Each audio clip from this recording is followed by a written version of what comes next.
The following program is intended for mature audiences. Cash. Los Angeles. Rock and roll. My money. When will they stop? Well now, Long Beach, clear skies. And now, on with the show. And welcome. This is Mornings on the Beach, your KLBP weekend entertainment, as well as news. Today on the show, we're going to be talking about the tens of thousands of Long Beach residents who will be affected by the government shutdown. And we brought two of the LongBeach Post reporters in to talk about that with us and some other things. And this is Mike Stark, and we're going to also hear a clip from the 60s, one of the great DJs of LA, and his connection with the Beatles and their Hollywood Bowl performance. All right. I'm Melanie Ray, and he's still a student himself, but he founded the largest student-run tutoring nonprofits in the U.S. We're going to talk to him coming up. It'll be an exciting show. In the meantime, we are the first weekend of November. How the hell did we get here? Dia de los Muertos as well. And it's a fallback weekend. Got your clocks ready for that extra hour of sleep? Well, some people don't like talking about the extra hour because less hour of sunlight. However, our holiday season officially begins with, like I said at the start, tens of thousands of Long Beach residents losing their SNAP benefits. So welcome to that weekend. Happy holidays. Yeah. This week, did you have a good week? We were off last week. Did y'all have a good week? Well, I had a little battle with food poisoning, but beyond that, I'm okay. No. Yeah, it started with my battle with COVID, right? Yeah. Then Mike fell. I said, I just feel like I'm in a battle.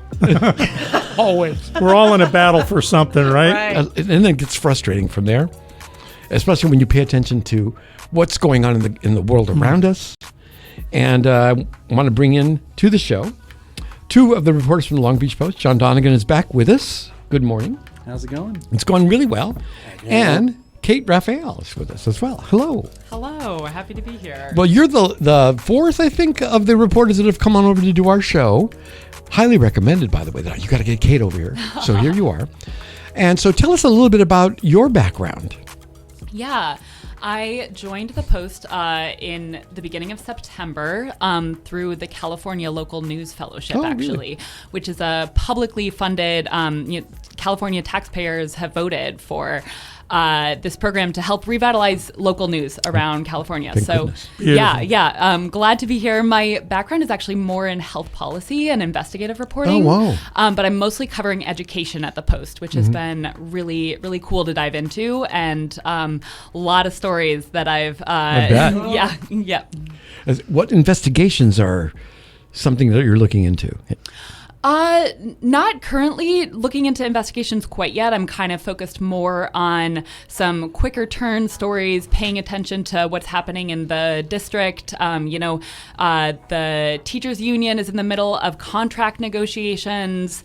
There's been a big story that we broke on allegations of a racist text that was sent by a teacher. So a lot happening in Long Beach Unified. Whoa. So there's been a lot going on. I've had my hands full, but I'm learning a ton, and it's been really cool to just connect with a ton of different people who intersect with the education world. Are you from California, or did you come from another state?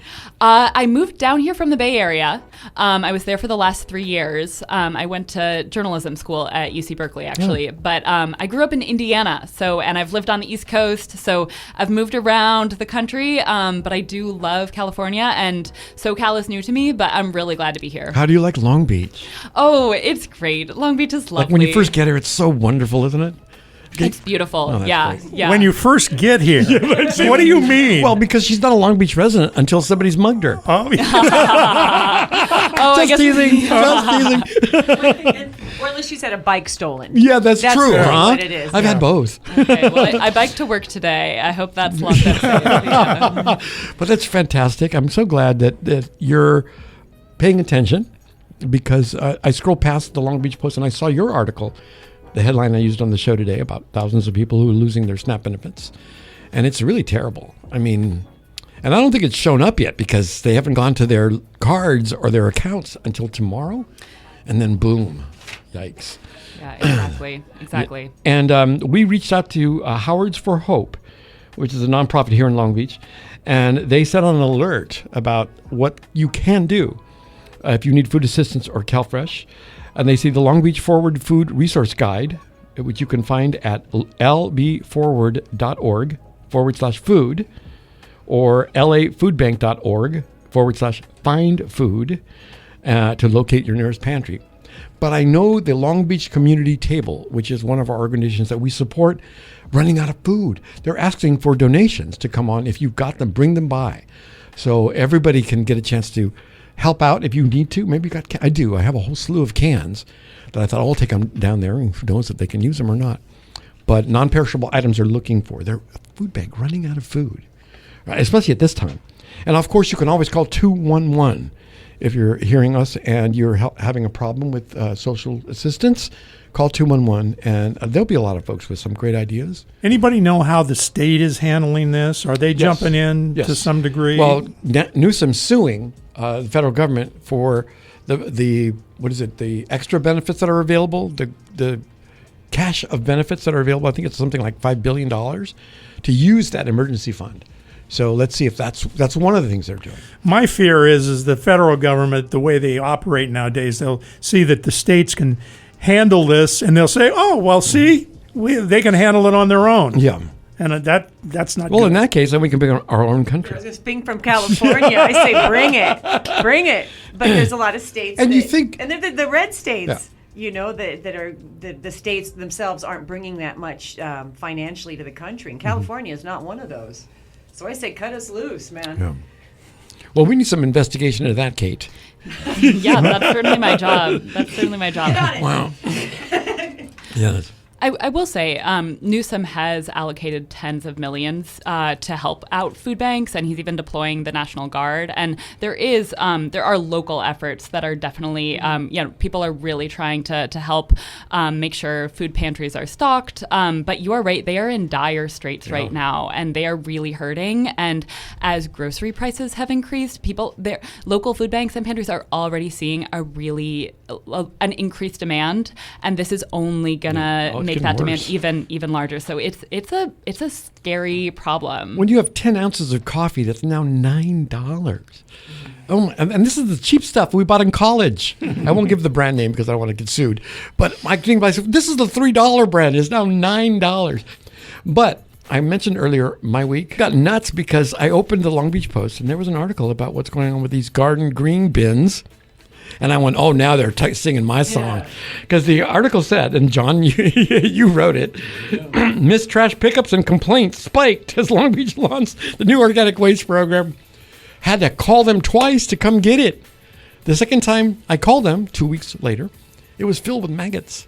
Oh, my God. And I told them, I said, the people in my building are going to stop using it.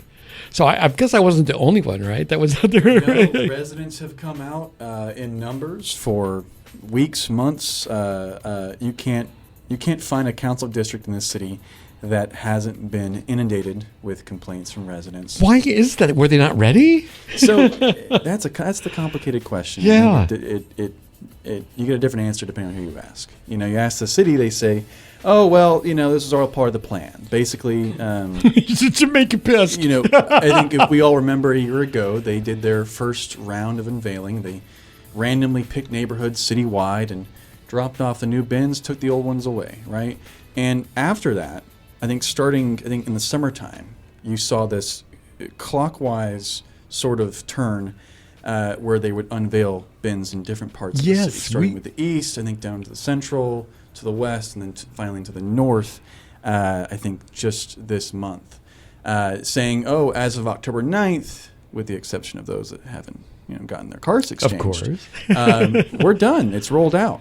And, you talk to people, you get a different answer. You get, you've missed deliveries. We don't know what day you're going to pick it up.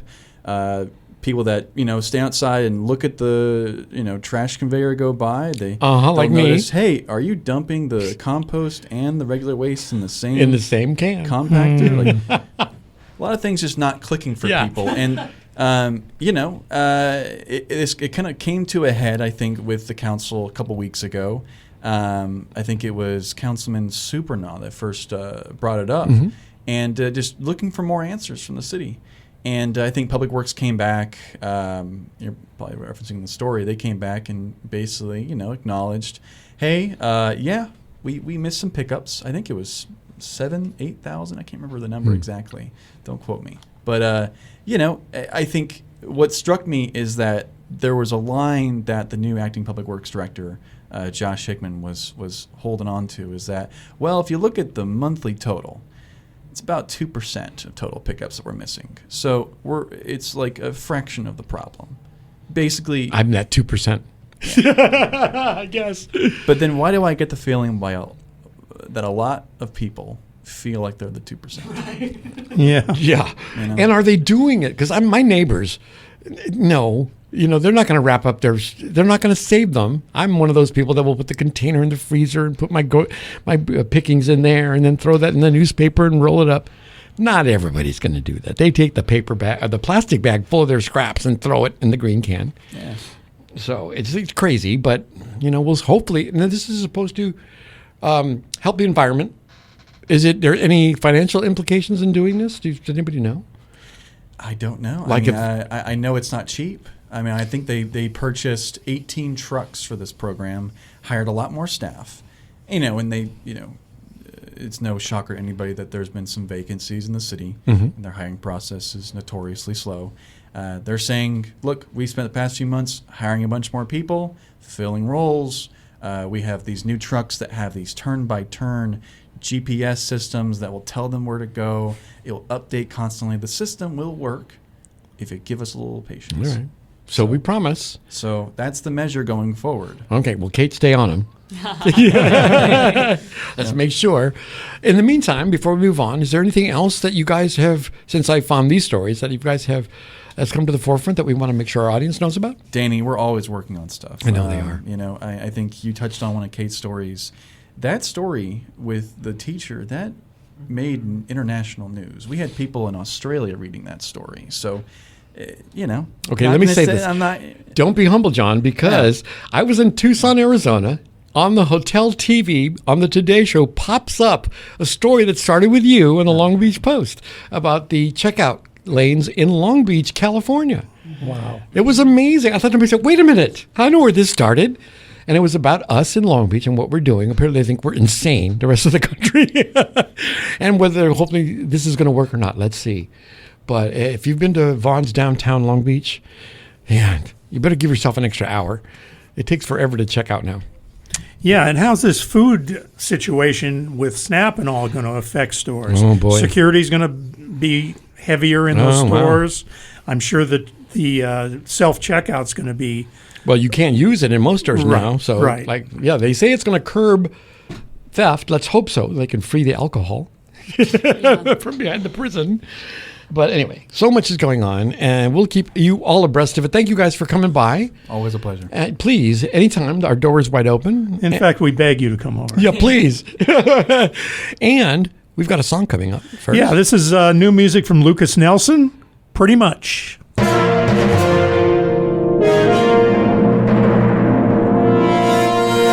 right, that's brand new music from Lucas Nelson and a song called Pretty Much. All right, and coming up on the show, I get a lot of emails, but some of them really make me think, oh, wow, we've got to have this person on the show.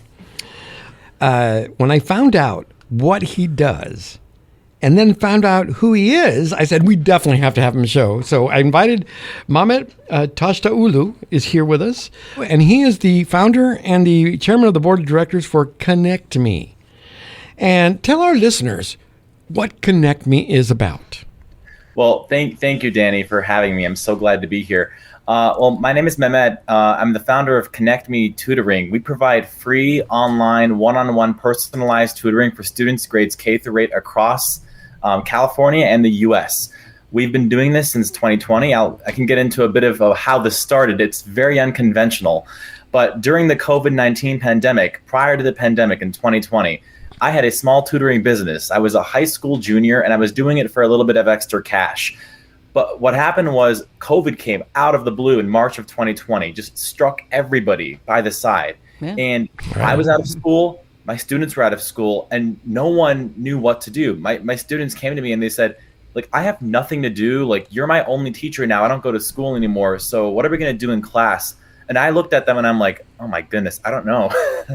So what I did was I decided to shut down my tutoring business and instead start Connect Me, because I had other people I knew who wanted to address this problem and make a difference. So we said, let's create a platform that can connect students across the world, no pun intended, and create a student for student movement. And so in 2020, October of 2020, we actually celebrated our 5-year anniversary last weekend. We started Connect Me, and ever since then, we've been serving students across the country. You say we. Is there other folks involved with you in this project? Oh, yeah. We have over 600 team members on our staff. Wow. You've been busy. Yeah. And what's the education level of your tutors? Right. So all of our tutors, and we have a pretty rigorous screening platform, but all of our tutors are have at least a 3.7 GPA or had when they were in school. Mostly high school and college students who are volunteering. They're academically successful and they want to give back. We also have some retired teachers who want to be part of a difference, even if they've already retired. Mm-hmm. And so we interview them, we screen them, we do our best to bring in the highest quality. You look like you also are a student. Are you still doing your studies? Well, thank you for the compliment. I'm glad I don't look that old yet. But no, you look like you're 20. I am. I'm finishing up at Stanford. I'm also running a startup, so I'm happy to do both. One of the things I thought about your bio was that you also run a Mosaic Cakes, a gourmet dessert company. Not enough to do? Yeah. Right, multi-talented. Right, yeah. That's wild. So these are your passions, obviously. What are you studying again in school? So management, science, and engineering, but that's just a fancy term for industrial engineering that they put on. But where are you guys headed? Are you expanding? Are you making this available, like you said, all over the country for free? Right. All over the world, actually. Exactly. We had so we thought we would sort of level out after COVID, maybe peak. And we had set some, pretty rigorous, student tutor recruitment goals. But this year we just completely smashed it out of the park. For some reason, people are still very interested in online tutoring. Maybe it's for the convenience. Maybe it's because we've just, expanded our name recognition and quality of services and word of mouth. But we're taking this national, really. We want to conquer the U.S. first. We're working with government leaders to create partnerships in school districts. We have over 70 high school chapters and college chapters, 10 school partnerships. So people want to work with us, especially because it's free. Right. And we love that, right? It's free. No payment, nothing. And you guys are a nonprofit as well. Oh, absolutely. Yeah. That's fantastic. Do you have tutors that use different languages? Right. Yeah. We do. Spanish, French, nice. Mandarin Chinese, even some, Turkish. There's so many different, tutors. It's so diverse that there's languages represented all around. That's great. Yeah. Well, you look like you're somebody that really sees a need and just gets busy. And that sort of exhausts me. Thinking, there's a lot of work that you had to do to put this together. Right. Danny, I'm a workaholic. I can tell. I work 16 to 18 hours a day just because it's in my nature. I'm always trying to do something. Mm-hmm. I like to build things from the ground up. That's the thing. If you look at my background, that's what I've been doing for the past 5 years. Uh-huh. So at least this says something. It's helping other people. So that's good. That is fantastic. And it is, like we said, one of the largest student-run tutoring nonprofits in the U.S. The largest. Tell me a little about, you have another project as well called the College Treehouse.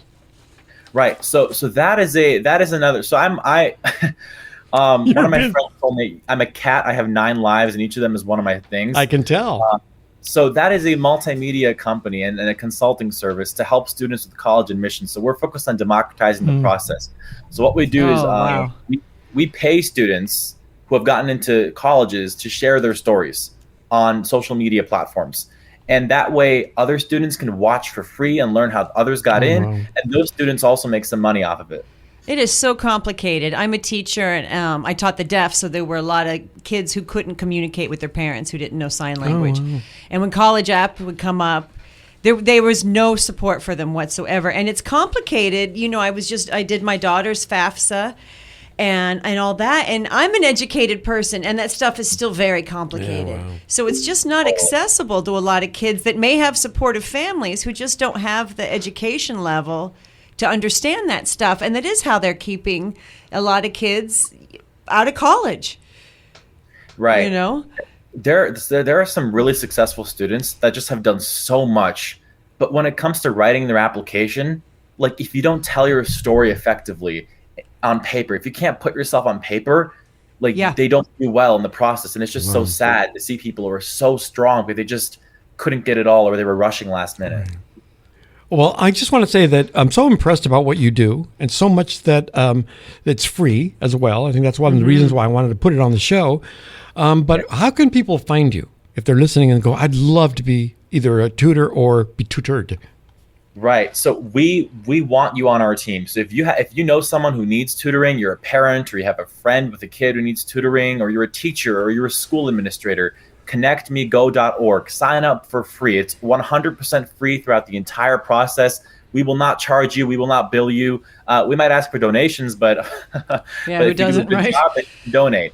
But connectmego.org, click sign up as a student. And you can sign up as a student, or you can email us at info@connectmego.org if you are someone who wants to set up a partnership. If you are a tutor, we would love to have you on our team. We always accept volunteers. The students are the people that make this work. Connectmego.org, sign up as a tutor.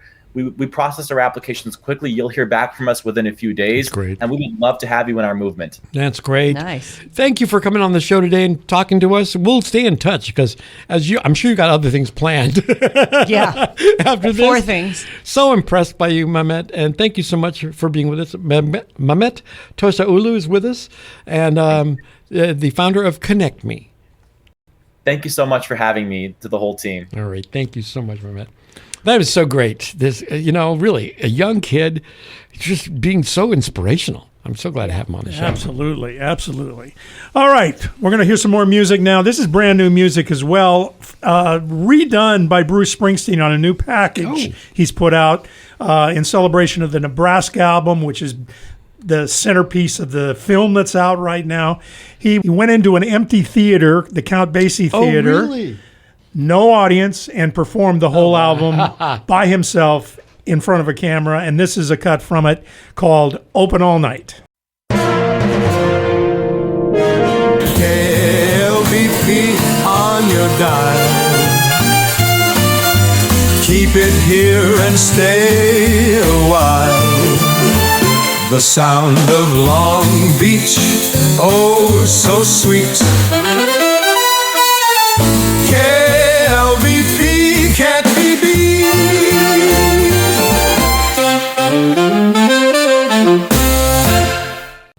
Mornings on the beach. Danny Lemos right here. That's Bruce Springsteen and Open All Night. And that's Mike Stark over there. And I'm still Melanie Ray. That's great. Well, when we were back at as Labor Day, we were at Wilmington, at one of the parks in Wilmington, and a young lady came up to me and introduced herself, and we started chatting. And she said she was a candidate for the LA City Attorney. One of my first questions, and the first question on our interview today is going to be, what does the LA City Attorney do? So I thought I'd bring her on the show. Aida Ashouri is with us. Welcome to our show. Thank you so much. Thank you for having me. You're welcome. So tell us a little bit about your background first, because I found your bio really impressive. Well, thank you. I appreciate that. And, I want to first, thank you for the opportunity to tell you about myself. Oh, not at all. And it's great to be on this public radio. I'm a huge supporter of public radio, and we need to support public radio now more than ever. Mm-hmm. And I want to talk about my background. I've been a public interest attorney for a decade and a human rights advocate for 25 years. At a young age, I was actually inspired to become an activist for human rights because I grew up seeing my mom struggle. I was raised by a single mom, and we're immigrants. And I still remember sitting outside the courtroom when my mom was fighting her employer for her wages, who stole them from her. And I still remember going to the immigration court with her. And that inspired me to become an immigrant rights attorney and housing rights attorney. And also I worked in the city attorney's office of LA and San Diego as a prosecutor as well. And my motivations have been to work for justice and human rights And that's a fight that I want to bring to City Hall right now, to make sure that our city is working for us and not the billionaires. What a time to be working for human rights. You're busy. I was going to say. So tell us a little bit about what the city attorney's job does. Because whenever voting comes around and you look at that page, Vote for City Attorney, you think, what do they do and who are these people? So this is the first one we're going to introduce you to. Hopefully all the other candidates will follow. Yeah, I think that's such an important question. And it kind of reveals also the fact that, like, how poor of a job the city is doing to interact with the public and the community and to enact change, because you should know who your elected leaders are and what they do. But the city attorney has a really important position, actually, because they advise the mayor, the city council, all the departments and commissions, the ports of LA, the airports, and LADWP. Oh, wow. So it's a massive, and that's pretty much the bulk of what they do, is just advising all of these entities. And on top of that, they prosecute all of the misdemeanors in the city, and that's more than 35% of what they do. And there's 5 offices dedicated just to that in, like, Van Nuys, by LAX. I think there's one in Wilmington. There's 2 just in downtown LA. And on top of that, they also defend lawsuits and prosecute lawsuits too. And actually, defending lawsuits is also, I think, the second biggest thing that they do. Right. And they basically, or one of the biggest. And so whenever they also defend the LAPD, so that's also a really huge thing. Oh my! And so whenever, I mean, that's a bulk of the settlements, but they defend LAPD. If somebody gets hurt on our sidewalks and sues the city attorney takes on that case. Or if one of the city employees hurts somebody with their vehicle and they sue the city, they take on that case. Yeah. So the city attorney's at the forefront, not only with these lawsuits, but they also have an opportunity to enact what are called injunctions, which basically means that the city enters into an agreement to change something, change a policy, change something about the city to prevent this from happening again. And that's one of the reasons why I'm running, is because I think we need to do more than just paying out money to people who are being harmed by the city. I think we need to change policies. We need to improve our roads. We need to make our streets safer for everybody. We need to also enact changes to policies that LAPD carries out in terms of how it responds to protests or different calls and how it de-escalates situations. And so these are all things the city attorney can also be involved in. And as well, the affirmative litigation unit, which is the smallest section of the office, is bringing in lawsuits. But that's an opportunity for the city to sue slumlords for not making repairs in the city, which is something that I investigated as a housing rights attorney, or bring lawsuits against employers who are not paying their employees' wages. And LA is a capital for wage theft. And this is something the city attorney already does to an extent, and then, or bring in lawsuits to enforce different laws, like against polluters or against different agencies that are not following, that are violating different laws in our city. So there's a lot of power there, as well as just from the advisory role, from changing the way that our city prosecutes misdemeanors and the way that our city basically prosecutes or sues people. And does that office, the city attorney's office, have other attorneys working with you? Because that sounds like a lot to take on.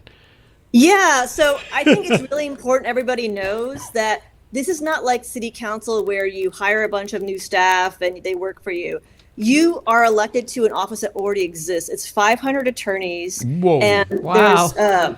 And so there's multiple offices, like I was saying, just for the criminal division, there's 5 offices around the city. Then there's, the attorneys are in other offices, obviously, airports and things like that, advising all these other entities. And then they're all actually, the building City Hall East, where I used to work at, is right across from City Hall. Of course. And that's where all the city attorneys are at. And so that's why it's also really important to have someone who has experience in understanding how the city attorney's office works. Right.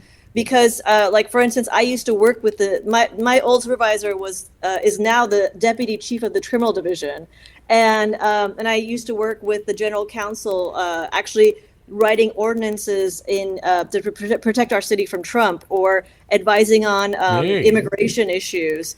And I think it's really important to understand the gravity of the decisions that we make. Mm-hmm. And like for instance, the one thing also I didn't mention is the city attorney writes the laws for the city as well. They're called ordinances. Of course. And so the way we write them is incredibly impactful. Like for instance, I helped write an ordinance for basically Trump during his first term threatened to do a religious registry against Muslims.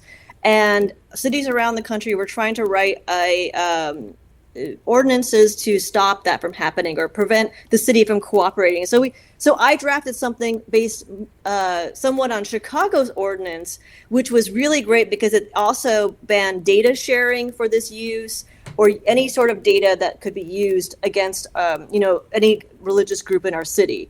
And I wrote something that was very, very thorough and comprehensive. But what the city ended up going with is literally just like one single line: the city will not cooperate with a Muslim registry. So something like that doesn't really have much power, right? It's kind of like a stamp on something. Yeah.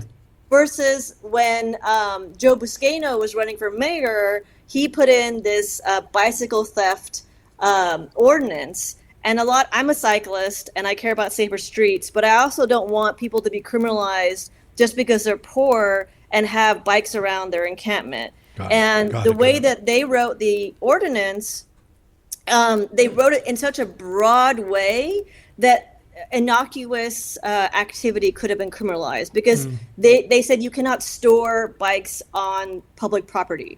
So like, what does that even mean? What do you do with it? Does that mean you can't lock up your bike on, if you have a bunch of bikes on the city property? Wow. You can't. Yeah, it's so broad and vague that that's such a danger to the public because then the police could even the police need to have some direction on how to enforce the law. So it's really important to have these ideas and these rights in mind when writing the laws. So that way we're doing something where we're not over-criminalizing poverty or over-criminalizing conduct that shouldn't be criminalized, but we're also protecting people as much as we can. And that's a huge issue right now with ICE in our communities as well. Well, you sound like you're ready to go to work today. Yeah. But the election is when? When is this going to be? The primary is June 2nd, and unfortunately in California, only 2 people proceed to the general from the primary.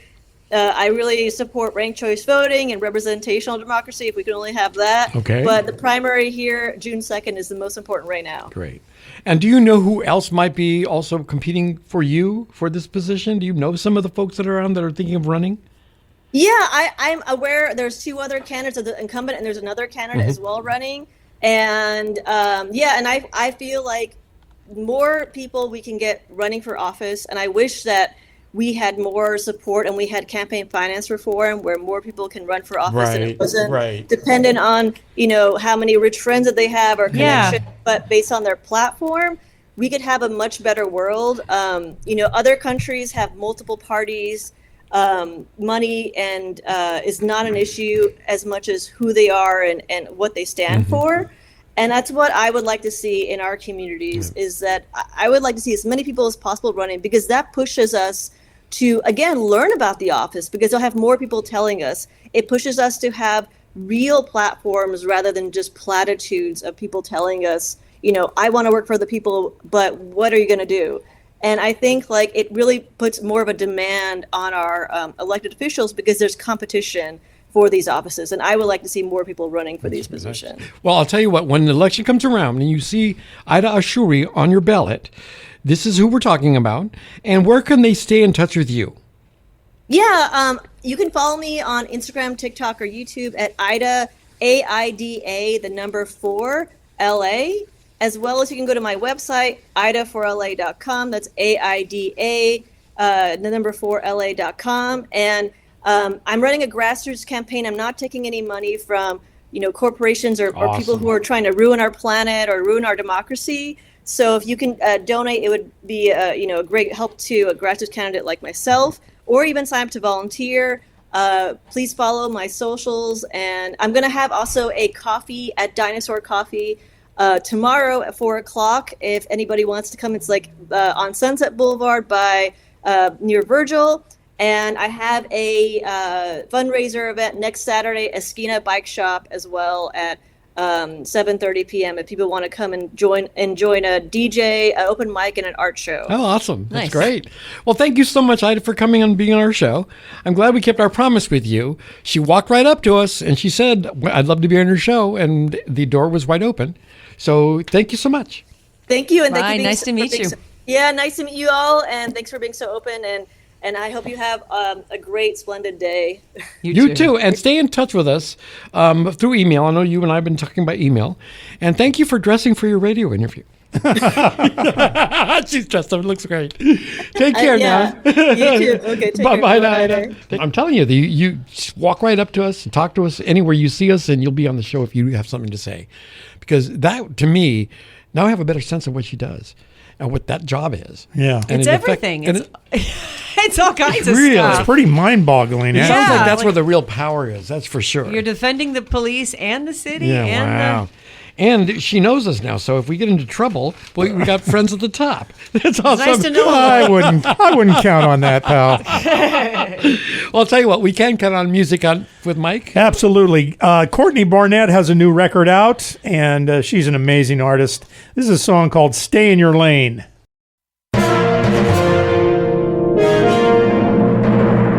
Mornings on the beach. Danny Lemos right here. Mike Stark. Melanie Ray. I want to bring up this article that I read in the Washington Post, and it was about the consequences of moral decline. And if you don't, because we are definitely, I think you would say we're in a moral decline. We're learning that. And this was an essay, The Consequences of America's Moral Drift, and it's an opinion piece written by Spencer Cox and Ian Marcus Corbin. Spencer is the governor of Utah, and Ian Marcus Corbin directs the Public Culture Project at Harvard. And I like what they say. Basically, it's about what do you do when we're sliding into this moral decline, and it's not something that is personal, but let's just say that corporations and people who have been interested in making money from you aren't giving any thought to anything but the profit. And as we begin to shift into a acquiring sort of society where all we do is buy and buy and buy, and throw away, and become addicted to things like our screens and drugs, not to mention drugs. But what is happening to this country, and what can we do? In 2023, a Harvard study, it's quoted in the article, 58% of young adults reported lacking meaning and purpose in their lives. That's more than half of young adults. Without a moral or spiritual orientation, shared values, and projects that can help shape a life or knit a community together, they start to seem inaccessible, relics of a bygone past. Such conditions lead to toxic politics, and a turn to harmful substances and behaviors that grant a small hit of dopamine. You wonder why people are enjoying their marijuana so much more, because you need something to get through the day. It doesn't seem like more and more people, everywhere you go, my goodness. And what they're talking about is, it's one thing to buy well-made shoes if they protect your feet and look attractive. But it's another to buy yet one more pair of shoes because advertisers have convinced you that your present life is shabby and this next purchase will finally make you happy. How do we shrink the addiction mentality out there? And they're saying Utah's exploring ways to bring moral reasoning into the work of government. They recently passed, this is the government talking, we recently passed some of the country's most powerful regulations to prevent social media companies from stealing children's attention and agency. They have also launched lawsuits against TikTok and Snap Incorporated to curb their use of addictive features like endless scrolling, push notifications, and AI chatbots designed to hook teens and often facilitate sexual exploitation and drug trafficking. So you think this is harmless, right? And yet you wonder how we're all feeling this way. Like there's no sense of normalcy, or there's no sense of social, just being nice to each other out there. It seems to be evaporating. Yeah, I think, though, as older people as we are, it's easier for us to be able to disseminate all this. But if you're a young kid, if you're a teenager or younger, you don't have any foundation for all of this stuff. And it's harder for them to get through all of this and try and understand what's going on. Well, and I see, people post horrible, horrible things solely so that people interact with it. Right. I saw this one post, and it was this woman chewing and saying, well, so your SNAP benefits aren't coming in November, and she's eating, and, just like really vile stuff. And, of course, everyone says, oh, you're terrible, which makes her money, in this system that doesn't even make sense. Of all the people you'd expect to have an opinion on, I didn't expect Jeremy Renner, the actor. I listened to his audiobook about his tragic time that he had recently in 2023. But in one quote struck me, and it said, whoever thought that every person in the world needs to put every thought they have onto social media? Whoever made that okay? Yeah, pictures of your food. He talks about being in the hospital and posting himself, a picture of himself. He didn't realize how far it would reach and what the ramifications would have towards his family. So he backed up and said, God, I was, just posting my picture of him, just wanting to tell people I'm okay. But the article goes on to say that education has to be one of the most central forms of the revival of bringing us back to a spirit.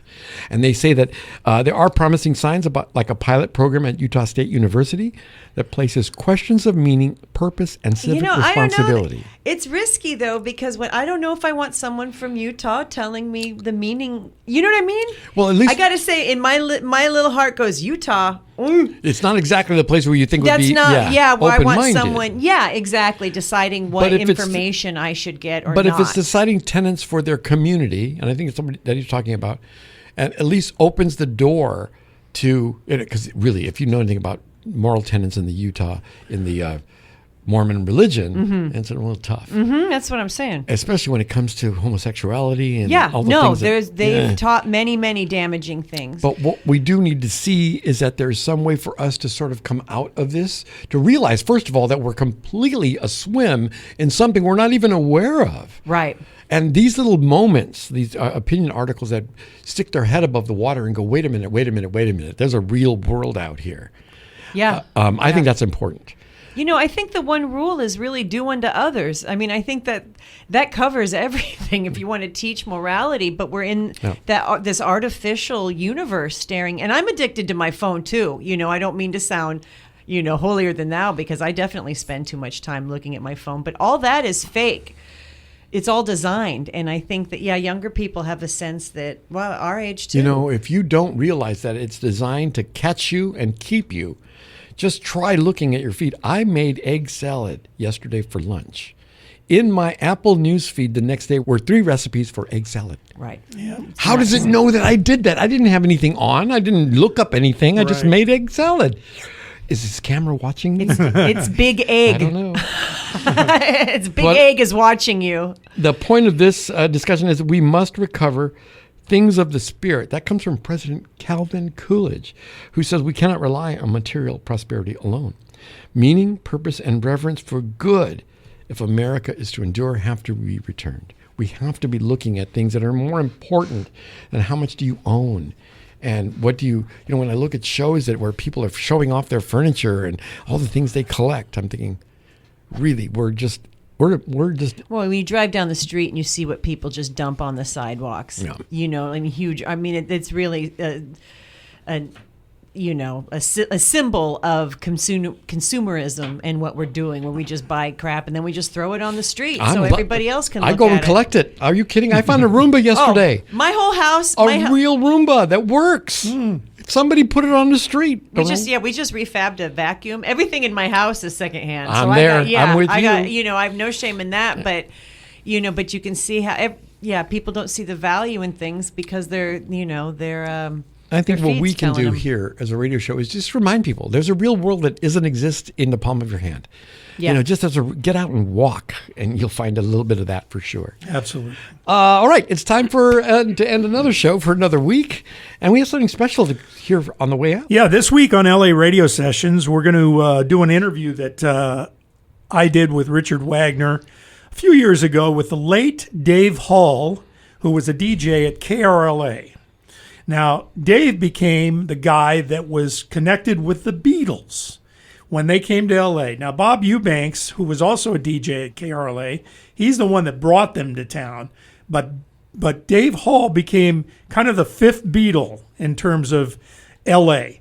And so we interviewed him about that and all of his stuff that went on at KRLA. But we're going to go out with a clip of the Beatles playing at the Hollywood Bowl, for one, but a short little clip of an interview that Dave Hall did with the Beatles regarding him giving away their addresses over the air. Yeah. If you listen to the show, you'll hear who gave him the addresses. I won't tell you now, but listen to the show. That's LA Radio Sessions coming up at 10 o'clock. For Mornings on the Beach, I'm Danny Lemos. I'm Mike Stark. Melanie Ray. And we'll see you next week.